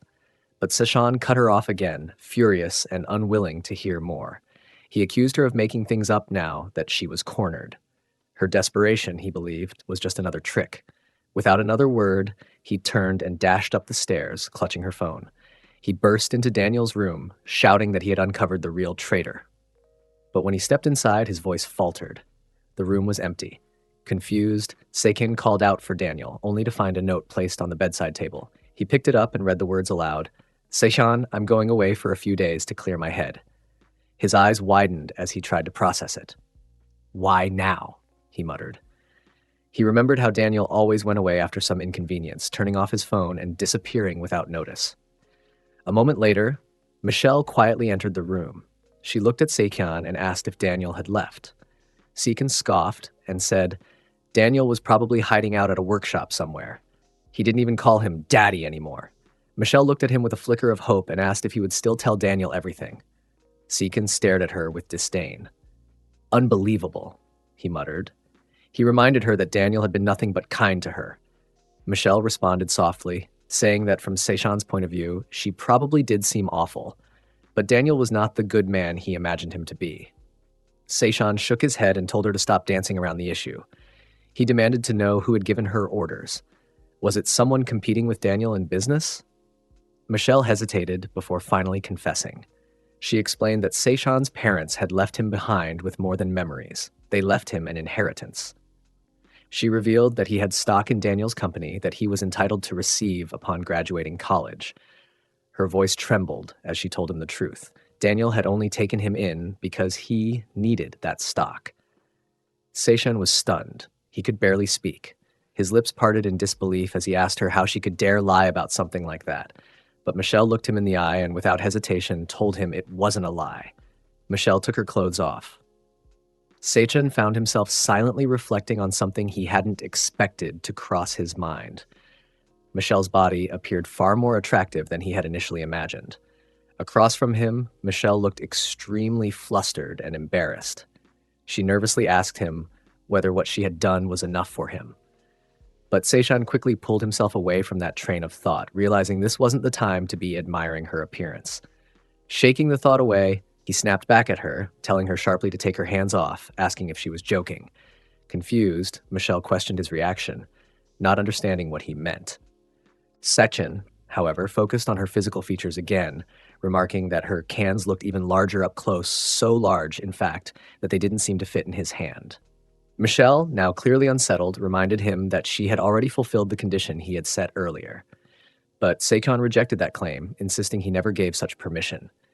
He reminded her that all he had said was that he wouldn't exercise with her, nothing more. Michelle, now growing increasingly irritated, accused him of being a liar. Despite everything, Sechan couldn't help but compare her subtly to Rebecca. Though in his eyes, Michelle's body wasn't as overwhelmingly striking as Rebecca's, he did find her cans to be particularly beautiful. Still feeling uncomfortable, Michelle pleaded with him to stop, stating firmly that what she had already done should be more than enough. Sechan reluctantly agreed, stating that he would stop there. He admitted that things had wrapped up much quicker than he had expected. But even as he said that, he questioned what she was doing now, as if still trying to make sense of her behavior. She asked him what he meant, and he explained bluntly that since he was done with her balloon, he intended to check her lower body next. He instructed her to stay still. Sechan then added a sarcastic comment, pointing out that she shouldn't be getting so worried now. After all, she should have expected things to escalate after doing what she had done earlier. He remarked that she had gone much further with Rebecca than this. Panicking, Michelle asked him what exactly he thought he was doing. Sechan, maintaining a firm tone, claimed he was only trying to be considerate. Rebecca slowly stirred from her sleep, stretching and letting out a soft yawn. Still drowsy, she murmured to herself that the rest had felt good, though she suspected she might have slept a little too long. Shaking off her sleepiness, she eventually got out of bed and decided to check on Sechan. As she walked toward his room, she pushed the door open and noticed it was empty. Her brows furrowed slightly as she stood there, glancing around and wondering where he could have gone. Quietly, she thought to herself that he wasn't there. Curious and slightly concerned, she made her way downstairs. The house was unusually silent, and Rebecca couldn't help but wonder if everyone had already left. She found the quietness unsettling, asking herself internally why it felt so empty. A small sense of unease crept in as she considered the possibility that Sechan might have already left for his dorm without saying anything. Meanwhile, in another part of the house, Sechan was preoccupied not just with his exercise session, but with Michelle, who was caught up in a situation that was quickly becoming uncomfortable. Sechan, mentally distracted, noted in frustration that Michelle hadn't even bothered to close the door. He began to feel uneasy, thinking that he wouldn't be able to fully concentrate or relax unless the door was closed. Yet, a dilemma formed in his mind. If he stood up now to shut it, there was a chance Michelle might reconsider and back out of the session entirely. On the other hand, if Rebecca were to walk in while the door was open, it would become a disaster. Weighing his options, he considered that perhaps the best course of action was to just finish the session quickly. Still, he turned to Michelle and told her to wait for just 1 second, warning her not to move a muscle while he handled something. He said he was only going to close the door and then continue the exercise session, making it clear she was to stay put and follow through. Internally, Sechan reassured himself that Michelle had already agreed to all of his conditions. With that thought giving him confidence, he approached the door with the intent to close it. But just as he reached out, the unexpected happened. Standing right there at the doorway was Rebecca. Their eyes met in a frozen moment of shock. Sechan's expression instantly shifted as disbelief swept across his face. He was completely stunned by her sudden appearance and blurted out her name, asking in alarm why she was there. Rebecca, equally surprised and confused by what she had walked into, looked past him and asked the question that hung heavy in the air. What exactly were the two of them doing? Sechan's heart sank the moment he realized that Rebecca had caught them. Panic spread through his mind as he tried to process what to do next. Questions spiraled in his thoughts: what now, how to explain, or whether to even explain at all. Her eyes, fixed on him with questioning intensity, made him feel cornered. He mentally pushed back, asking himself what exactly he had done wrong. But then came the thought that Rebecca must have reminded him even without blood relations. He and Daniel were still father and son. That bond, while complicated, still demanded respect. Sechan's irritation flared again. He found himself demanding in his mind what she thought this all was. What did she think she had walked into? She must have noticed the clothing Daniel's clothes, and her suspicion likely rose at the sight of Sechan wearing them. She had probably asked what he was doing, dressed like that, especially in the company of Michelle. Caught off guard, Sechan had probably reacted in surprise, trying to remember when Daniel had left that morning. He had left early, hadn't he? Then came the awkward question in his mind. If Daniel had already left, then why had he been so visibly excited? Annoyed, but trying to stay calm, he reminded himself that it was normal for guys to be like that in the morning. It wasn't unusual. He hadn't come down for anything inappropriate. He'd only come to use the shower. Rebecca must have momentarily believed him, thinking perhaps she had been shocked over nothing. But something in her still didn't sit right, and it likely led her to question why, if he just wanted to shower, he'd gone downstairs instead of using the bathroom upstairs. To that, Sechan had told himself, and maybe her, that the water pressure was simply better downstairs. It was a practical choice, nothing more. Then, perhaps softening just slightly, Rebecca had admitted that she'd thought he had left the house without saying goodbye. That remark struck him. Why would she think that of him? Of course, he would have said goodbye. Why wouldn't he? As he looked at her, frustration slowly gave way to something else. He found himself oddly mesmerized by her expression. She looked strangely beautiful when she was angry with him, and he couldn't explain why that thought even crossed his mind at a time like this. Her next question likely brought him back to reality. She had asked whether he had seen Michelle. He had responded in his thoughts that Michelle had gone out for a walk earlier, not suspecting it would raise further suspicion. Rebecca seemed to accept it, but then, unexpectedly, he remembered her suggesting something shocking. Perhaps she had joked about joining him in the shower. The thought had completely disoriented him. He wasn't sure how to respond, but before he could gather himself, she had likely changed the topic, agreeing to leave him to it. He remembered telling her that Michelle had wanted to meet her in the nearby park after she woke up, claiming Michelle had something to talk about, something involving a schedule change. That detail must have confused Rebecca, sparking suspicion again. The idea that Michelle was changing the schedule seemed strange, and Rebecca's inner thoughts probably began to swirl with uncertainty. What exactly was Michelle planning now? Sechan, observing her reaction, had asked her what was going on, whether the two of them were planning another present for Daniel. But Rebecca had brushed it off, saying it wasn't like that, and told him to go shower. He had nodded and closed the door behind him. Re-entering the room, he found Michelle still hiding. His mind questioned why she remained so tense. He understood his own reasons for not wanting Rebecca to find him like that, but why was Michelle acting this way? Could it be that she didn't want Rebecca to see her in this state either? Whatever her reasons, he wasn't sure he cared anymore. Michelle had asked whether Rebecca had left. Her voice was tight, guarded. She then shifted the focus to him, accusing him internally of being capable of running away at any moment. She had claimed she needed leverage over him and started snapping photos. Alarmed, he had demanded the phone, telling her to hand it over immediately. But Michelle, acting on impulse and frustration, refused. In her panic, she lashed out physically, her fist striking his face. Pain bloomed instantly, and blood began to drip from Sechan's nose.